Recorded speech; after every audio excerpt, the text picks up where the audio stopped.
بسم اللہ الرحمن الرحیم۔ کیا تم نے ایسے انسان کو دیکھا جو روز جزا کو جھٹلاتا ہے؟ بس وہ وہی ہے جو یتیم کو دھکے دیتا ہے اور مسکین کو کھانا کھلانے کی ترغیب نہیں دیتا۔ بس ان نمازیوں کے لیے ہلاکت ہے جو اپنی نماز سے غافل ہیں، جو دکھلاوا کرتے ہیں اور برتنے کی چیز تک سے روکتے ہیں۔ کسے روندے نو ہسایا ہے تا دس ہاں، کسے بھوکے نو رجایا ہے تا دس ہاں، راہ چوں روڑے نو ہٹایا ہے تا دس ہاں، کدی زخمی کسے دا پھٹ نہیں سیتا، ایویں پھیری تسبیح کھ نہیں کیتا، پڑھی نماز تے نیاز نہ سکھیاں، تیریاں کس کم پڑھیاں نمازاں، نہ گھر ڈٹھا نہ گھر والا ڈٹھا، تیریاں کس کم کیتیاں نیازاں، علم پڑھیا پر عمل نہ کیتا، تیریاں کس کم کیتیاں عباداں،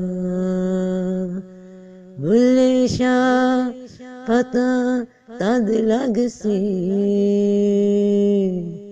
جد چڑی فصیحت بازاں،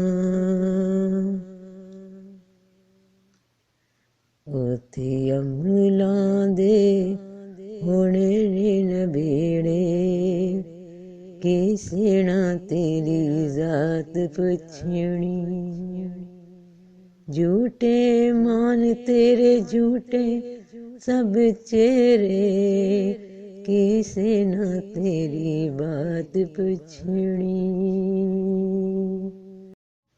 اعوذ باللہ من الشیطان الرجیم، بسم اللہ الرحمن الرحیم۔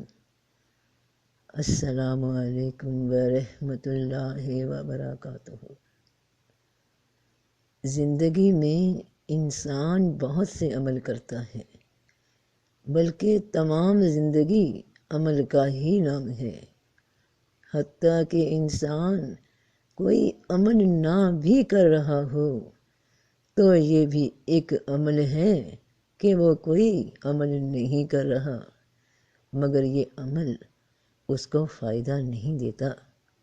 دنیا اور آخرت کی زندگی میں عمل کے حساب سے انسان کا تعلق یہ ہے کہ دنیا کی ساری زندگی وہ زندگی ہے جو وہ اپنے لیے گزارتا ہے، اور آخرت کی زندگی وہ زندگی ہے جو انسان اللہ کی مخلوق کی بھلائی کے لیے گزارتا ہے، اپنی خواہشات پہ دوسروں کی ضروریات کو ترجیح دیتا ہے۔ تو جو انسان ان دونوں زندگیوں میں توازن رکھے کہ خود کے لیے بھی جیے جس طرح جینے کا حکم ہے، اور دوسروں کے لیے بھی جیے جیسا کہ جینے کا حکم ہے، جو چیز خود کے لیے پسند کرے، جو آسانی، جو خوشی، جو نعمت خود کے لیے چاہے، وہی دوسرے کے لیے بھی پسند کرے۔ تم بے انصافی پسند نہیں کرتے خود کے ساتھ، تو اوروں کے ساتھ بے انصاف مت ہونا۔ تم ظلم، سختی، تکلیف پسند نہیں کرتے خود کے لیے، تو اوروں کے لیے بھی ظلم، سختی اور تکلیف کا باعث مت بننا۔ تو جب تم تکلیف کے باعث نہیں بنو گے تو یقیناً دوسروں کے حق میں نیک ہو گئے تو دوسروں کے ساتھ نیکی کی تو حقیقت میں خود کے ساتھ نیکی کی، کیونکہ اس کا اجر تمہارے لیے خیر کا ہوگا۔ اللہ پاک کیسے لوگوں کو چنتا ہے؟ وہ بندے کون ہیں جو رب کے ہاں کسی خاصیت پہ چنے جاتے ہیں؟ وہ خاصیت کیا ہے؟ اب ظاہر ہے کہ جو انسان چنا گیا ہو اس کا اپنے رب کے ہاں کوئی نہ کوئی درجہ تو طے ہوتا ہی ہے۔ تو چنے ہوئے لوگ کون سے ہوتے ہیں؟ جن کے دل میں اللہ کے بندوں کے لیے احساس موجود ہوتا ہے، جن کے دل میں انسانیت موجود ہوتی ہے، جنہیں دوسروں کو مفاد دینا اپنے مفاد سے زیادہ بڑھ کر ہوتا ہے، جنہیں دوسروں کی خیر خواہی ایسے ہی پسند ہوتی ہے جیسے کہ اپنے لیے، اور دوسروں کے دکھ تکلیف میں ان کا دل ایسے ہی پسیجتا ہے جیسا کہ اپنے دکھ یا غم میں، جو صرف اپنی ذات کے لیے نہیں جیتے بلکہ دوسروں کی ذات کے لیے بھی اتنے ہی خیر خواہ ہوتے ہیں۔ خلق خدا کو فائدہ پہنچانا، ان کے کام آنا انسان کی حقیقی عظمت ہے۔ در حقیقت وہی انسان عظمت پاتا ہے، وہی انسان اللہ کے ہاں چنا جاتا ہے جو دوسروں کے کام آتا ہے۔ تم اس بات کی حقیقت کو قرآن سے سمجھ سکتے ہو کہ اور جب ہمارے بھیجے ہوئے ابراہیم کے پاس خوشخبری لے کر آئے، کہنے لگے ہم اس بستی کے لوگوں کو ہلاک کرنے والے ہیں، یہاں کے لوگ بڑے ظالم ہیں۔ پھر جب ابراہیم سے ڈر جاتا رہا اور اسے خوشخبری آئی تو ہم سے قوم لوط کے حق میں جھگڑنے لگا۔ بے شک ابراہیم بردبار، نرم دل اور اللہ کی طرف رجوع کرنے والا تھا۔ اے ابراہیم، یہ خیال چھوڑ دے، کیونکہ تیرے رب کا حکم آ چکا ہے اور بے شک ان پر عذاب آ کر ہی رہے گا جو ٹلنے والا نہیں۔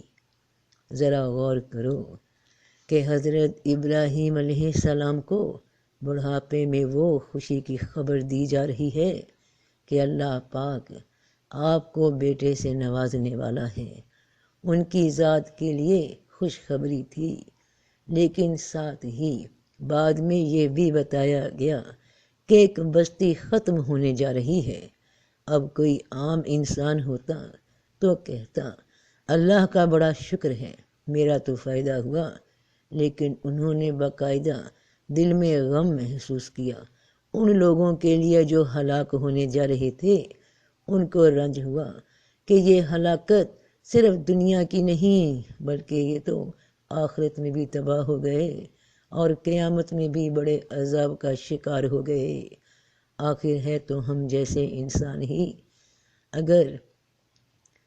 اگر میں ایک تکلیف برداشت نہیں کر سکتا اپنے نفس پہ، اپنی جان پہ، تو دوجا انسان بھی تو ویسا ہی ہے۔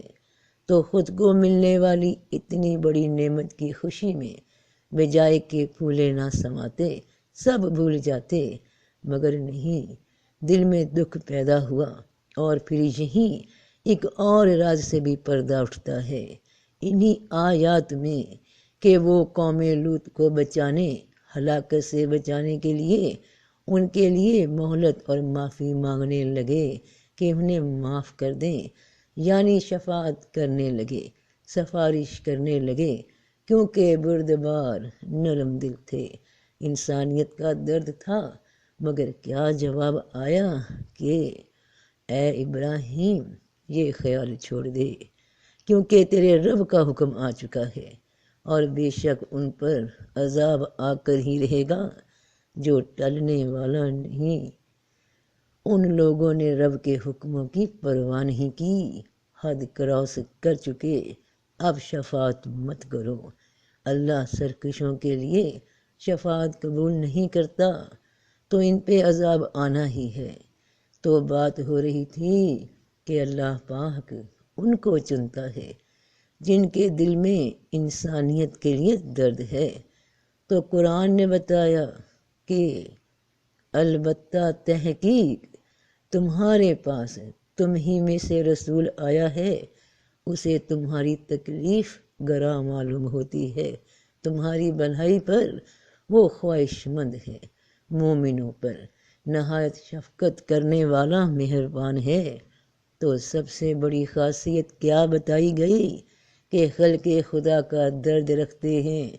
تمہارے ساتھ دنیا یا آخرت میں کچھ برا ہو تو پریشان ہوتے ہیں، تمہارے ساتھ بھلائی ہو یہ چاہتے ہیں۔ تمہیں اللہ کی سختی سے بچانے کے لیے طائف میں خود ظلم سہ لیا۔